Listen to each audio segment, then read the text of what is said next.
Excellency. Nous sommes réunis ici à Bakou, à la COP29, à un moment où notre planète fait face à une urgence climatique sans précédent.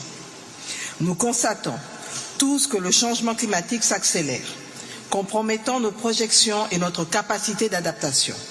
La clé réside dans l'action collective qui doit être ambitieuse et reposer sur les principes de justice, d'équité et de solidarité.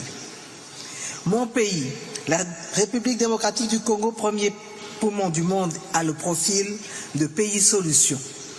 En effet, avec ses vastes étendues de forêts qui régulent le climat mondial, sa riche biodiversité, ses réserves en eau douce, ses gigantesques zones de tourbières, ses immenses terres arables, sans oublier ses nombreux minerais critiques incontournables pour le développement des technologies de pointe à l'ère de la transition énergétique, la République démocratique du Congo est véritablement au cœur des enjeux climatiques. Cependant, elle reste extrêmement vulnérable aux effets néfastes du changement climatique. Pour ce faire, l'ensemble des pays qui luttent contre le réchauffement climatique doit s'engager à nos côtés pour atteindre cet objectif commun, préserver l'humanité car l'heure est grave. Chaque pays doit jouer sa partition. Par ailleurs, il faut aborder en toute transparence et sans embâche la question de la finance climatique qui doit répondre aux enjeux avec plus d'ambition, plus d'engagement et surtout plus d'équité.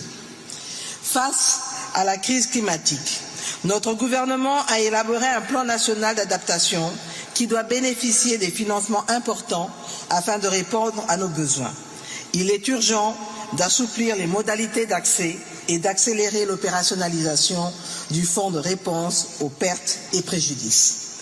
Permettez-moi d'attirer votre attention sur le fait que la biodiversité à l'est de mon pays est en danger à cause de la guerre barbare nous imposée par le Rwanda. Ce qui nous contraint à orienter une partie importante de notre budget à l'effort de guerre et à la préservation de nos aires protégées, plutôt que d'investir dans la résilience climatique. Dès lors, j'invite à la prise de conscience collective concernant cette situation dramatique et singulière.